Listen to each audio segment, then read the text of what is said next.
est une marionnette, marionnette. Une petite marionnette affine. La vie n'est pas toujours facile quand on est une marionnette, marionnette. Bonjour, ça va? C'est mignon. C'est Chantal Goya, vous savez qu'elle est en tournée, elle n'arrête jamais. Ah, elle est en tournée, j'ai Moi, je suis très, Ça va être très... Christophe. Ok. Ah, on allait avoir Christophe. Non.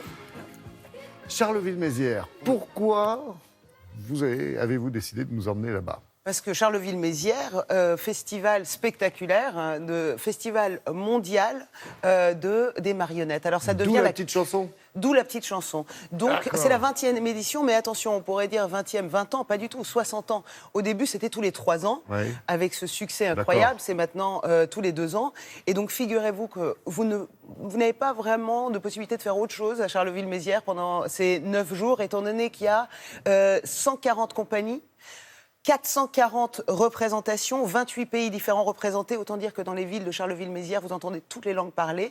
Ce qui est formidable avec les marionnettes et ce qu'on nous raconte, c'est que finalement, la marionnette permet aux marionnettistes, qui ne peut pas toujours s'exprimer, mais de faire parler ou de se montrer, de faire parler les marionnettes. Notamment, c'est le cas de cette utilisation-là dans les pays où, vous savez, la liberté d'expression est un peu étranglée, un peu étouffée. Ouais. Eh bien, le manipulateur, qu'on appelle le manipulateur, le marionnettiste, donne la parole. C'est de ça, c'est ce qui a donné naissance aux marionnettes, en fait, peut-être. Guignol et marionnettes, évidemment, ancestrales. Alors justement, les traditions et la modernité s'allient dans ce festival-là, qui est vraiment l'édition anniversaire, pour nous raconter toutes les histoires, pour petits et pour grands. Regardez. Nous accueillons depuis 1961 et tout particulièrement cette année des artistes marionnettistes qui viennent du monde entier pour être sur cette fête-là parce que Charleville est la capitale des arts de la marionnette et c'est pour tous les marionnettistes du monde et tous les amateurs de marionnettes the place to be. La Licorne est une compagnie qui a quand même une trentaine d'années. Ça se passe bien. L'idée était de proposer des spectacles en accès libre en s'installant ici sur la place du Cal. Il y a 2 remorques d'exposition pour découvrir un petit peu ce qu'ont été les objets de la Licorne. Ce sont des œuvres d'art parce que franchement, ce sont des beaux objets.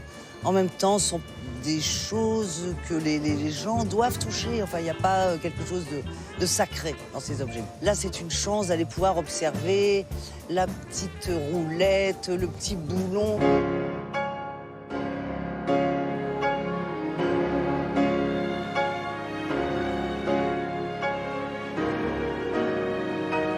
La marionnette aujourd'hui, c'est pas simplement ce que beaucoup de gens ont encore dans la tête, le guignol ou la marionnette de notre enfance. C'est beaucoup plus vaste, c'est extraordinaire, c'est toutes les tailles, c'est toutes les dimensions. Ça peut aller de la marionnette de 10 cm à des marionnettes géantes, ça peut être des marionnettes suspendues dans le ciel, ça peut être des marionnettes portées, ça peut être des marionnettes dansées et ça peut aussi être des techniques extrêmement variées, de bois, de fer, de ficelle.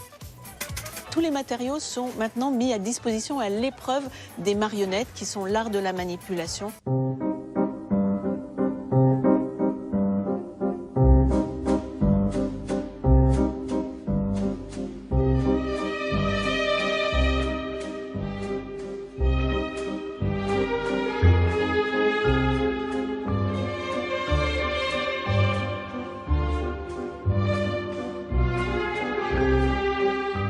Encore quelques jours pour prévoir un voyage dans les Ardennes. Jusqu'au 29. Ouais. Jusqu'au 29 pour aller voir toutes ces varié, petites compagnies très de diversifié. près. Absolument.